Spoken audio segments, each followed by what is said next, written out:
민수기 36장입니다.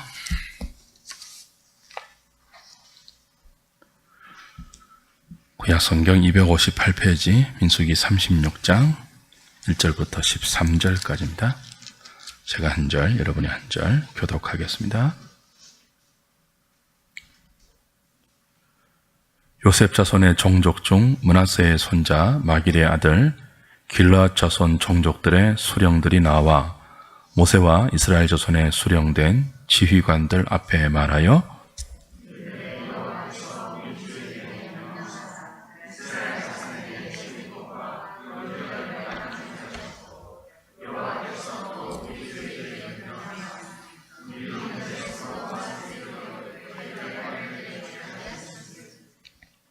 그들이 만일 이스라엘 자손의 다른 지파들의 남자들의 아내가 되면 그들의 기업은 우리 조상의 기업에서 떨어져 나가고 그들이 속할 그 지파의 기업에 첨가되리니 그러면 우리가 제비 뽑은 기업에서 떨어져 나갈 것이요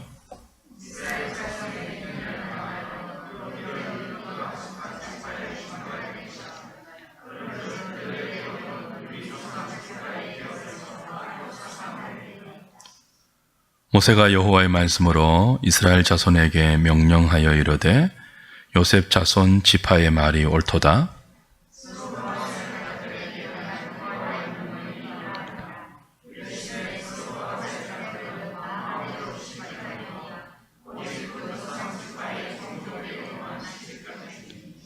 그리하면 이스라엘 자손의 기업이 이 지파에서 저 지파로 옮기지 않고 이스라엘 자손이 다 각기 조상 지파의 기업을 지킬 것이니라 하셨나니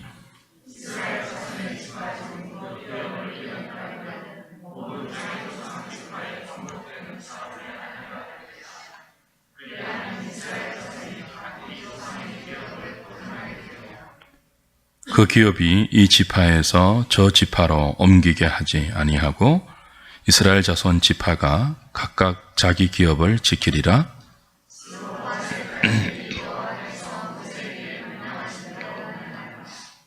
슬로보앗의 딸 말라와 디르사와 호글라와 밀가와 노아가 다 그들의 숙부의 아들들의 아내가 되니라. 그들이 요셉의 아들 므낫세 자손의 종족 사람의 아내가 되었으므로 그들의 종족 지파에 그들의 기업이 남아 있었더라. 이는 여리고 맞은편 요단과 모압 평지에서 여호와께서 모세를 통하여 이스라엘 자손에게 명령하신 계명과 규례니라. 아멘. 민수기 마지막 장입니다.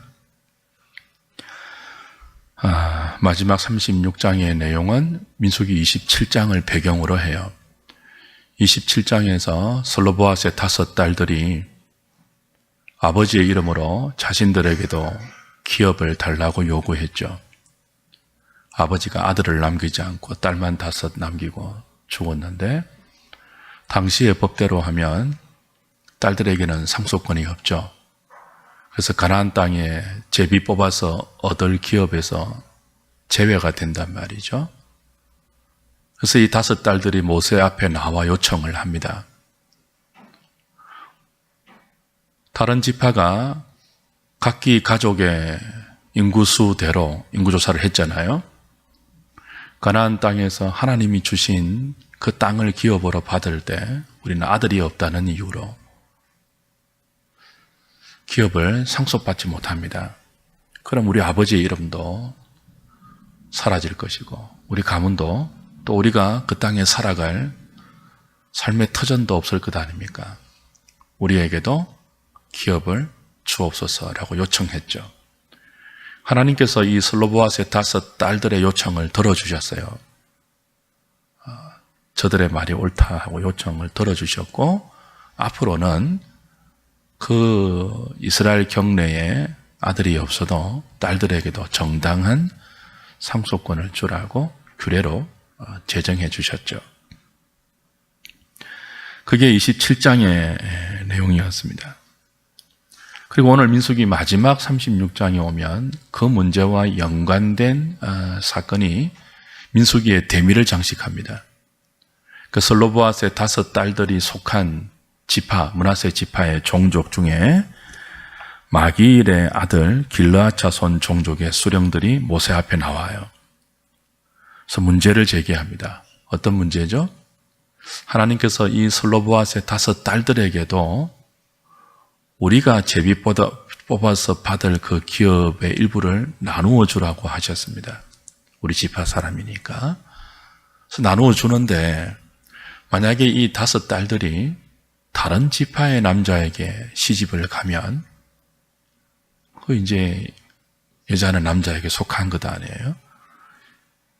자기 지파에서 나누어 준 기업도 가지고 간단 말이죠. 그러니까 다른 지파 종족에게 시집 가면 결국은 우리 지파의 기업이 삭감되는 것 아니냐 문제를 제기해요. 하나님은 이들의 문제 제기를 정당한 문제 제기라고 인정하십니다. 5절에 보시면 모세가 여호와의 말씀으로 이스라엘 자손에게 명령하여 이르되 요셉 자손 지파의 말이 어떻게 하다고요? 옳다 그래요. 그리고 이 문제를 어떻게 처리하시죠? 6절 7절 보시면요. 슬로보앗의 딸들에게 대한 여호와의 명령이 이러하니라. 슬로보앗의 딸들은 마음대로 시집 가려니와 오직 그 조상 지파의 종족에게로만 시집 가라 그럽니다. 그래야 이스라엘 자손의 기업이 이 지파에서 저 지파로 옮겨가지 않고 각기 조상 지파의 기업을 지킬 수 있다. 그 자기 종족, 자기 조상 지파의 종족 남자에게만 시집 갈 것을 명령하셨어요. 그렇게 문제를 이제 해결해 주시죠. 그런데 이 하나님의 명령에 우리가 유의해야 될 그 영적 원리가 들어 있습니다. 다시 6절 보시면요. 슬로보앗의 딸들에 대한 여호와의 명령입니다. 명령이 이러하니라 그래요. 명령이에요.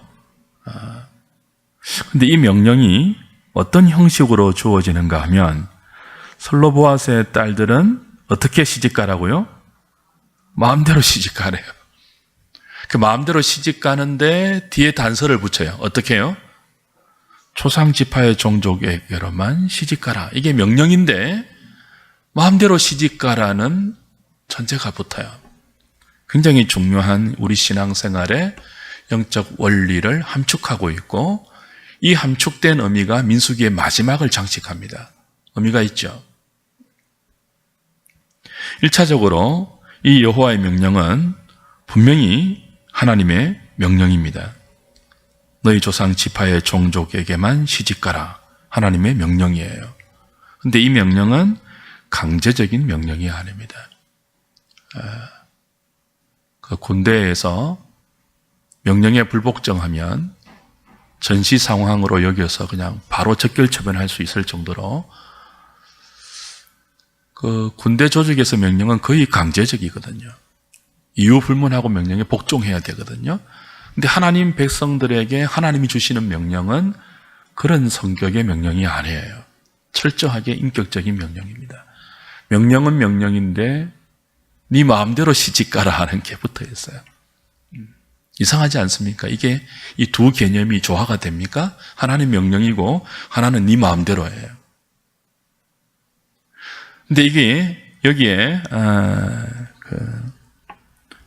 마음대로 시집가라 할 때 이 마음대로는 당시 그 히브리 사회의 관용 어구입니다. 긍정적인 의미와 부정적인 의미를 동시에 담고 있는 이중적인 관용 어구인데요. 사사기 마지막에 보면 사사시대의 이스라엘의 영적 상태를 이렇게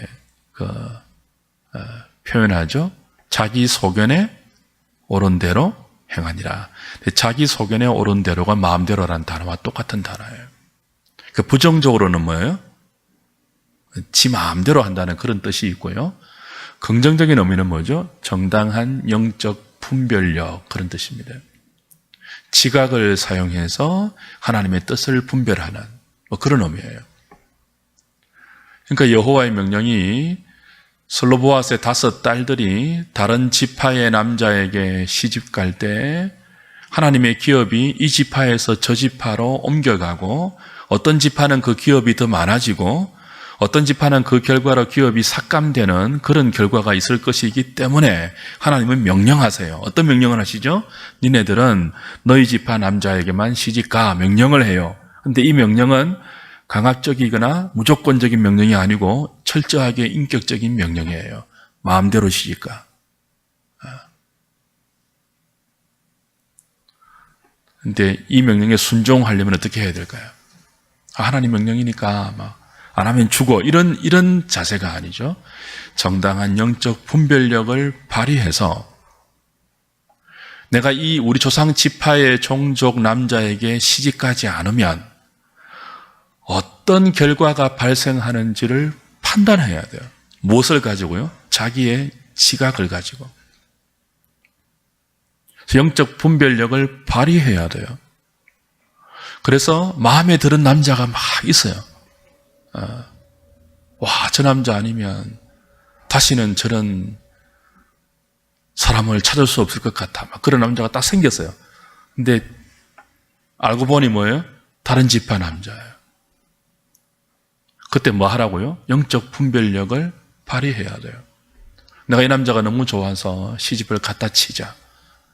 그 시집간 결과 어떤 일들이 초래되는지를 하나님이 주신 정당한 영적 지각을 사용해서 생각하고 판단해서 분별해야 돼요. 그래서 어떻게 하죠? 그 남자가 아무리 좋아도 다른 지파 남자에게는 시집가지 말라는 여호와의 명령에 그 영적 지각의 분별력을 바탕으로 해서 순종하라는 거예요.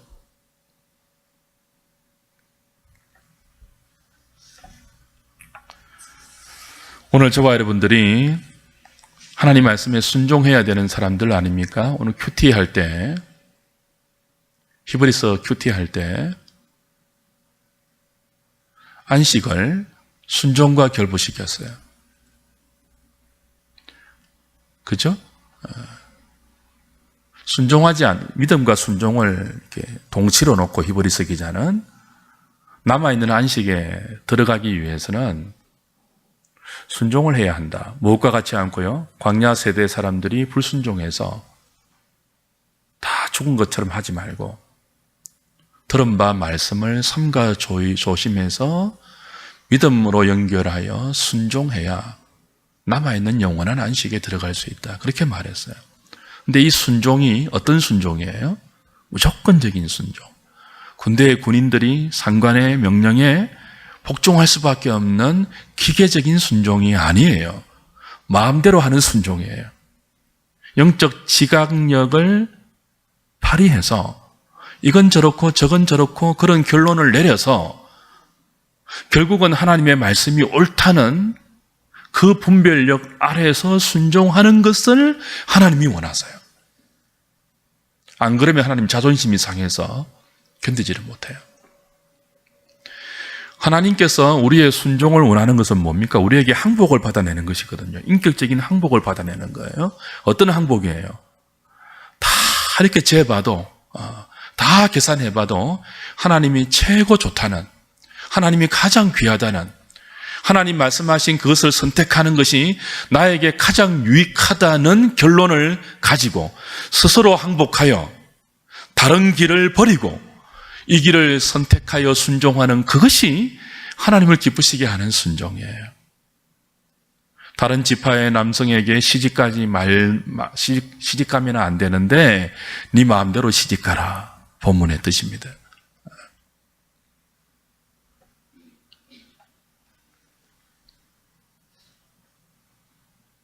솔로바스의 딸들은 이런 하나님의 명령에 어떻게 반응했습니까? 10절 한번 보십시오.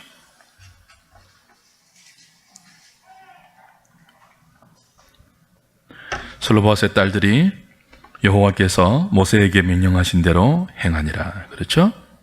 여호와께서 모세에게 명령하여 자신들에게도 분부된 그 분부대로 행했대요. 솔로바스의 딸들이. 그러니까 분별을 해서, 생각을 해서, 판단을 해서, 계산을 해서 하나님 말씀이 정말 옳다는 것. 그래야 우리 아버지의 이름으로 받은 그 기업이 우리 조상들의 지파 내에서 영원토록 지켜질 수 있다는 결론을 내고 사촌과 결혼하죠. 11절 솔로보앗의 딸 말라, 디르사, 호골라, 밀가와 노아가 다 그들의 숙부의 아들들의 아내가 되니라. 그 결과는요, 그들이 요셉의 아들 므낫세 자손의 종족 사람의 아내가 되었기 때문에 그들 종족 지파에 그들의 기업이 뭐했다고요? 남아 있었더라. 오늘 이 민수기 36장이 13절에 짧은 절로 되어 있는데요, 이 짧은 절 안에 기업이 강조됩니다. 기업이라는 단어가 16번 나와요. 근데 27장에서, 민수기 27장에서 솔로바스 5딸들이 우리에게도 기업을 달라고 요구했잖아요. 27장은 기업을 주소서라고 그것이 강조되었거든요. 마지막 36장은요, 기업이라는 단어가 16번 반복해서 나오면서 그 기업을 지키라는 것이 강조되어요. 지키라는 뜻이 4번 반복됩니다. 7절 그리하면 이스라엘 자손의 기업이 이 지파에서 저 지파로 옮기지 않고 이스라엘 자손이 다 각기 조상 지파의 기업을 뭐한다고요? 지킬 것이니라. 8절 이스라엘 자손의 지파 중 그 기업을 이은 딸들은 모두 자기 조상 지파에 종족되는 사람의 아내가 될 것이라. 그리하면 이스라엘 자손이 각기 조상의 기업을 뭐하게 돼요? 보존하게 돼요. 지킨다는 뜻이죠. 9절 그 기업이 이 지파에서 저 지파로 옮기게 하지 아니하고 이스라엘 자손 지파가 각각 자기 기업을 뭐 한다고요? 지키리라. 그리고 12절은요, 그들의 기업이 마지막에 남아 있었더라, 지키더라는 뜻입니다. 그러니까 민수기 36장 이 대장정의 결론은 기업을 지키라입니다. 그 27장에서 솔로바스 5딸들이 우리에게도 땅을 주십시오, 기업을 주십시오, 아들 없다고 우리가 그 기업을 못 받으면 어떻게 삽니까? 라는 것은 단순히 생존에 관한, 땅에 관한 욕망의 요구가 아니에요.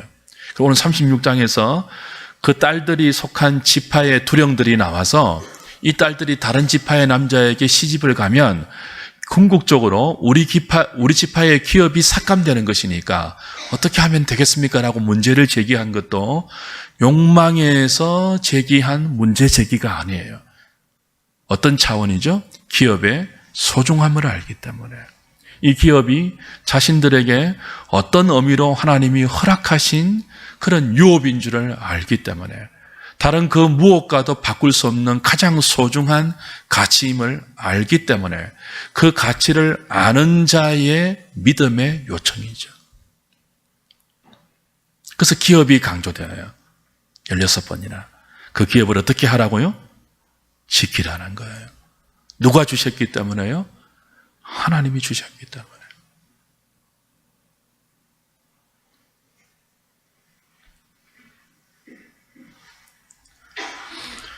민수기의 마지막에 기업을 지키라는 이 그 내용으로 대단원의 막이 내려지는 것은 이제 앞으로 들어갈 가나안 땅에서, 그 가나안 땅 자체가 기업이잖아요. 기업을 예표하는 것이거든요. 그 기업을 소중히 여기는 그 믿음의 자세를 가지고 살아라 하는 의미가 있죠. 자, 민수기 내내 우리가 보았던 이 광야 1세대는요, 어떻게 했습니까? 그 기업의 소중함을 몰랐어요. 하나님이 가라고 하시는데, 내가 주는 그 기업을 너희들이 믿음으로 들어가서 얻으라라고 했는데, 얻기를 거부했어요. 가데스 바네아에서. 그죠? 하나님의 진노를 샀죠. 그들은 하나님이 약속하신 기업보다 뭐가 더 소중했죠? 당장 먹을 음식과 마실 물이 소중했어요. 하나님이 자신들을 애굽의 종로로 타던 자리에서 은혜와 자비로 이끌어내요. 왜 그 땅에 들여보내는지 이유를 알지 못했어요. 그리고 그것이 얼마나 귀한 하나님의 은총의 결과인지를 알지 못했어요. 그래서 틈만 나면 어떻게 했죠? 먹을 음식 조금 없고 마실 물 부족하고 오늘도 뭐 만나고 내일도 만나고 그런 지겨움이 들면 어떻게 해요? 애굽으로 돌아가자 그랬다고요. 1세대가. 광야 1세대는 하나님의 은혜에 붙들려서 소위 언약 백성이 되었어요. 소위 교회 가운데 공동체의 지체가 되었어요. 외적인 교인이 되었어요. 그러나 뭐죠? 그들은 그 교회 안에 속해 있으면서 하나님이 허락하신 하늘의 기업이 얼마나 소중한지를 40년 동안 모세와 더불어서 배우면서도 몰랐어요. 그래서 그 기업의 가치를 몰랐기 때문에 마실 물 떨어지고 먹을 양식이 조금 지겨우면 불평하고 원망하고 하나님을 향하여서 온갖 해서는 안 될 말들을 쏟아놓으면서 우리가 이러려고 애굽에서 이끌어내었습니까? 차라리 돌아가자 그러면서 하나님의 은혜를 멸시했죠. 그런데 그와 대비해서 광야 2세대를 대표하는 슬로보앗의 5딸들, 이 5딸들이 속한 므낫세 지파 요셉의 그죠? 이 후손들, 이들이 지금 여기에서 보이고 있는, 사실 이스라엘 역사 여러분이 보시면 알겠지만 이스라엘 역사 가운데 거의 전무후무한 기업에 대한 소중한 소망의 빛이 민수기 36장과 민수기 27장에서는 한 줄기 빛처럼 비칩니다. 다른 데서는 다요? 다 기업의 소중함을 몰라서 뭐예요? 다 그냥 뭐 이렇게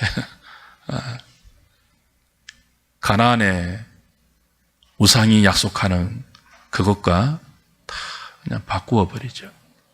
지금 여기서만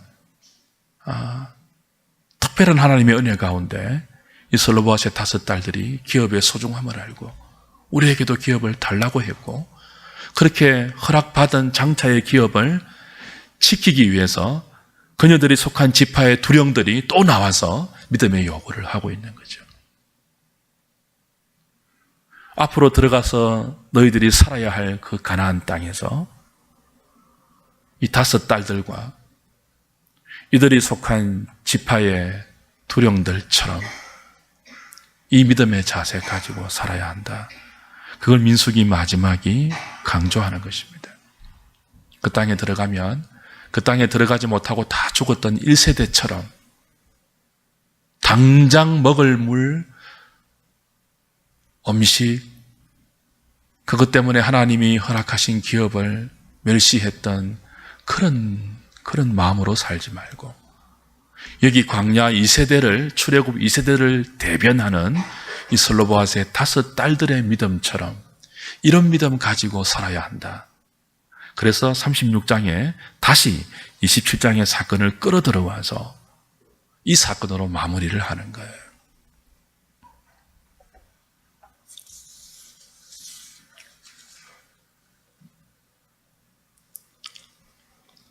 사랑하는 여러분, 어떻게 하면 기업을 지킬 수 있을까요? 기업의 가치를 알 때죠. 저와 여러분들이 하나님의 은혜로 예수님을 믿게 되고 구원을 얻어서 주의 언약 백성이 되어서 누리는 가장 큰 복이 뭡니까? 바로 이 하늘의 기업을 상속으로 받는 거예요. 이 기업을 얻을 상속자로 부름받은 거예요. 그리스도와 더불어서 썩지 않고 더럽지 않고 쇠하지 않는 하늘에 간직된 영원한 기업을 우리의 유산으로 상속받을 수 있는 그 자격을 획득한 것, 저와 여러분들이 얻은 가장 큰 은혜이고 복이죠. 근데 하나님 뭐라고 하십니까? 이것을 지키라고 하십니다. 다른 그 무엇과도 바꾸지 말고 지키라고 합니다. 지키려면 어떻게 해야 될까요? 이 기업의 소중함을 알아야 돼요. 안 그러면 뭐죠? 에서처럼 팥죽 한 그릇에 장자권을 팔아버리겠죠. 팥죽 한 그릇에 배 조금 고프다고. 성경은 그런 에서의 판단과 에서의 행동을 하나님을 경홀히 여겼다, 그렇게 판단해요.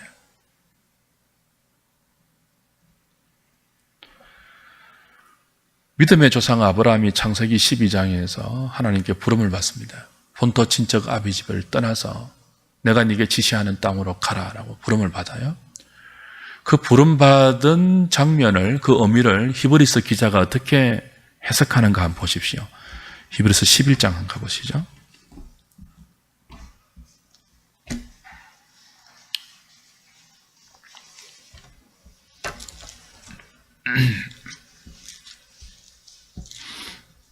(8절입니다)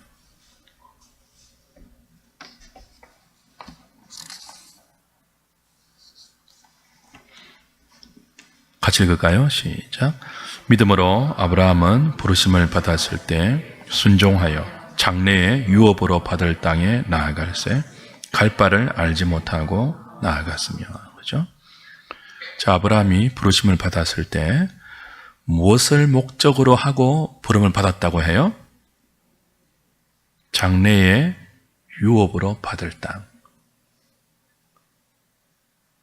그것이 어디인지 알지 못한 채 지시하는, 하나님의 지시를 따라서 갔다고 해요. 그러니까 구원받은 것은 그냥 맹목적으로 구원받은 것이 아니고요, 우리에게 주시고자 하는 하나님의 의도가 있어요. 그 궁극적인 하나님의 의도는 기업입니다. 하늘의 유업, 기업이에요. 그러니까 모든 그리스도인들이 교회 공동체를 통해서 배워야 할 게 이거예요. 우리의 소망이 어디에 있는가? 무엇과도 바꿀 수 없는 우리의 기업은 무엇인가? 우리가 지켜야 할 기업은 무엇인가? 눈앞에 보이는 어떤 것과도 바꿀 수 없는 가치로 소중하게 붙들어야 할 그것이 무엇인가? 그 기업에 대한 이해가 있어야 돼요. 에베소서에서 바울은 에베소 교회를 위해서 기도할 때 이렇게 기도했죠. 너에게 허락된 그 기업의 영광의 풍성이 무엇인지를 알기를 원한다 그랬습니다. 이걸 알지 못하면 세상의 기업에 다 눈이 돌아가요.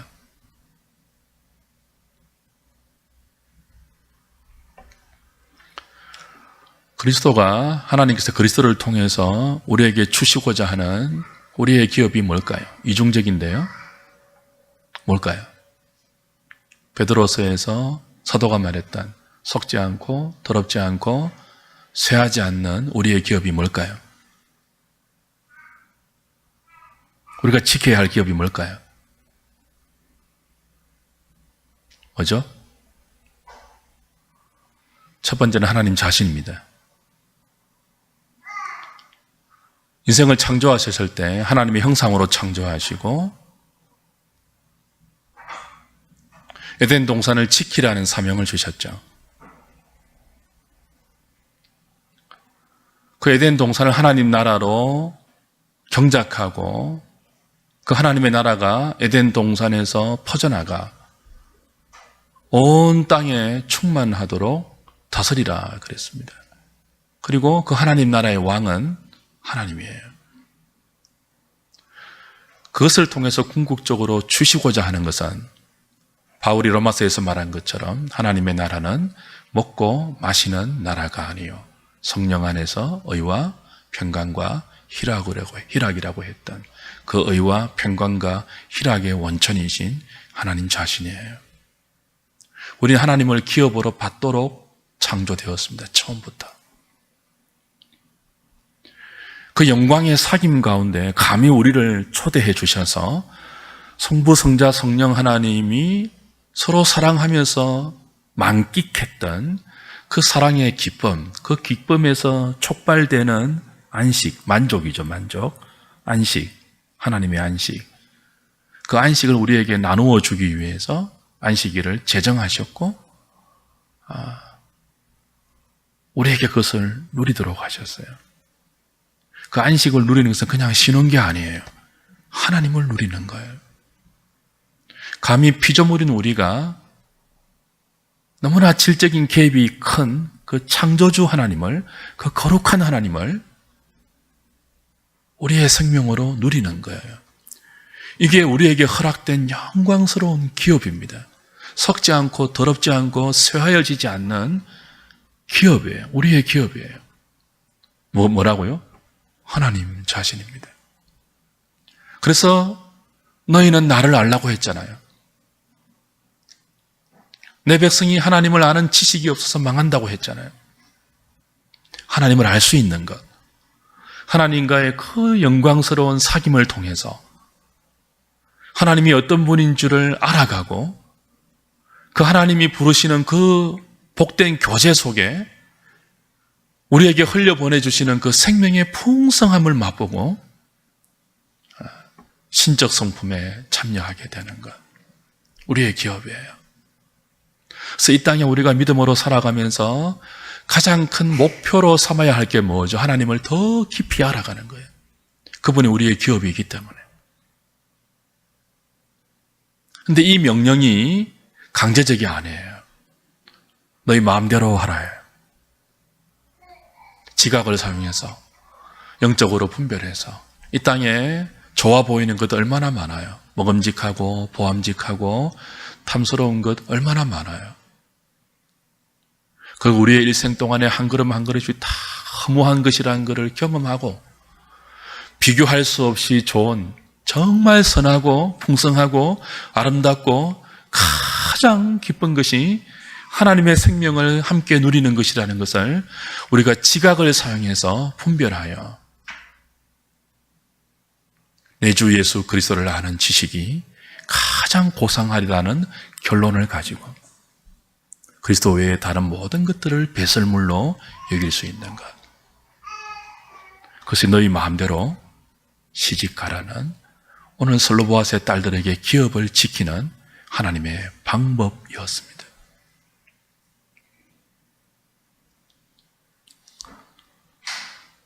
세상의 모든 것을 다 잃는 한이 있더라도 우리는 하나님을 잃으면 안 됩니다. 여러분 하박국서 강의할 때 기억나십니까? 하박국 3장에서 마지막 하박국의 기도가 뭐였죠? 무화과 나무 잎이 없고 포도나무에 열매가 없고 감람나무에 소출이 없고 논밭에 식물이 없고 우리의 양이 없고 외양간에 소가 없을지라도 나는 여호와로 인하여 기뻐하고 구원의 하나님을 위해서 즐거워하리로다. 자, 없고 없을지라도 6번 반복되어요. 바벨론이 쳐들어오면 그거 다 없어집니다.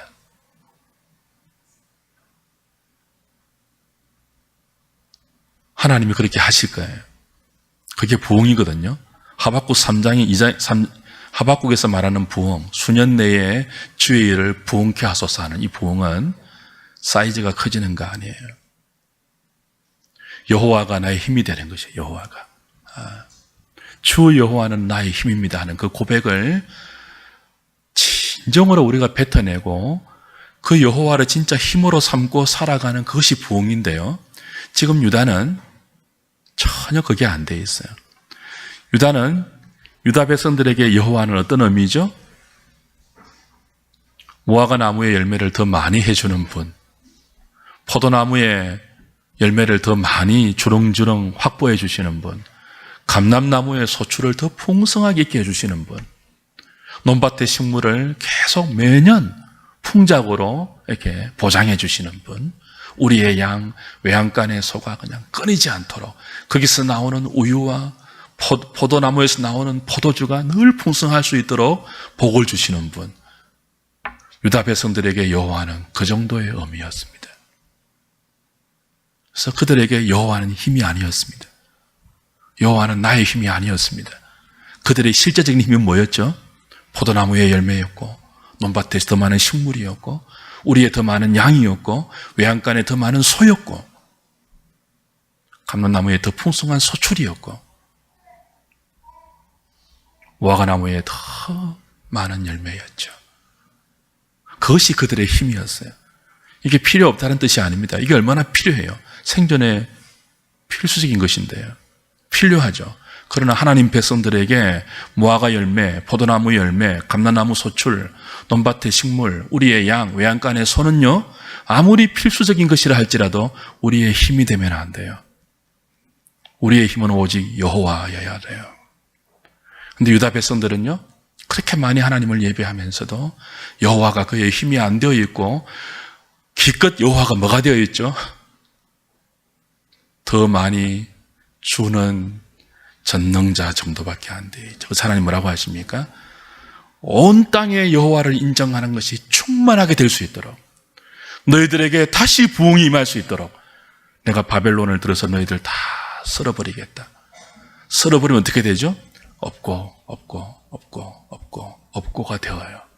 근데 그 없고에서 무슨 고백이 나와요? 주 여호와가 나의 힘입니다라는 고백이 나오도록 하나님이 만드시겠다는 거예요. 그것이 하나님의 부흥입니다. 그것이 우리의 기업이에요.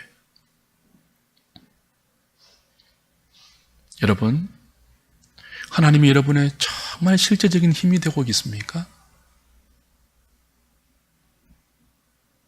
아니면 여러분에게 하나님은 통장의 잔고를 더 찍어주는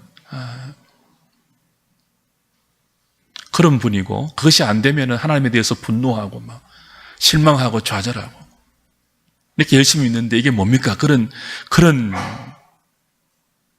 신앙이신지요? 바울은 예수 그리스도가 가장 고상한 분인 줄 알았습니다. 그게 고상하다는 말은 종교적인 용어가 아니고 경제적인 용어예요. 값을 치루어서 대조해본다, 그런 뜻이라고 빌립보서 강의할 때 했는데 기억 하나도 안 나시죠? 철저히 경제적인 용어예요. 장사 용어예요. 바울은 대차대조표를 작성해서 그리스도의 가치와 그 전에 주님을 몰랐을 때 자신이 유대 사회의 기득권에 속해 있으면서 누렸던 모든 것들을 달아보았어요. 그랬더니 뭐죠?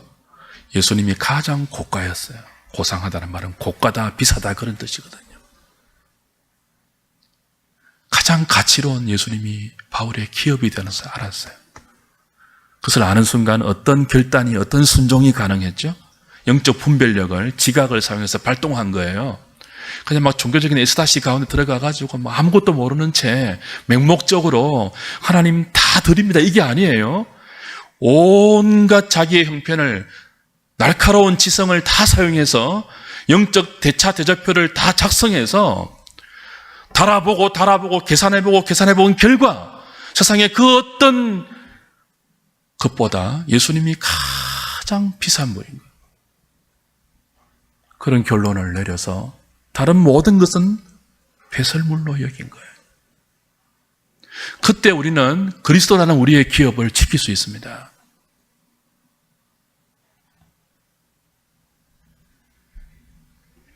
또 하나의 기업은 뭡니까? 하나님 자신이, 그리고 하나님이 주시는 그리스도가 우리의 기업이고, 또 하나의 기업은 뭐예요? 그 주님을 알아가는 것만큼 변화되는 우리 자신이에요. 우리는 하나님에게는 우리가 기업이고요, 우리에게는 하나님이 기업이에요. 하나님이 우리를 기업으로 삼으시죠. 한편 우리는 뭐예요? 하나님을 기업으로 삼아 하나님을 사랑하는 자리로 끊임없이 우리 마음대로 시집갑니다. 솔로보아스 딸들처럼 강제적이 아니고 영적 지각을 사용해서, 분별해서 하나님을 사랑하는 자리로 우리를 말씀에 순종시켜 나갑니다. 그렇게 나갈 때 우리가 하나님의 기업으로 거룩하게 변화되어 가죠. 성화되어 가죠. 두 가지 의미가 있습니다. 우리가 지켜야 할 기업, 하나는 하나님 당신이고 하나는 우리 자신이에요. 근데 이 두 가지는 별개가 아니고 동전의 양립처럼 맞물려 가는 은총이고 선물입니다. 우리가 정당한 지각을 사용해서 영적 분별력을 가지고 하나님 말씀에 순종하여 마음대로 솔로보아스 5 딸들처럼 하나님 명령에 순종해서 우리 마음대로 시집갈 때, 정당하게 시집갈 때, 말씀에 순종할 때 하나님을 기업으로 얻어서 그 얻은 기업을 지킬 수 있고요, 지키는 것만큼 우리 자신이 하나님의 기업으로 아름답고 존귀하게 변화되어 갈 것입니다.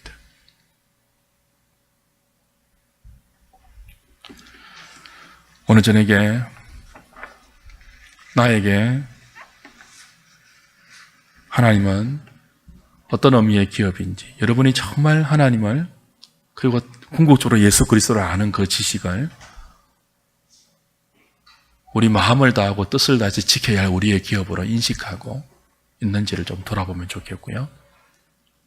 그 결과 우리 자신이 하나님께 참 아름다운 기업으로 영광스럽게 변화되어 가고 있는지도 점검해 보면 좋겠습니다.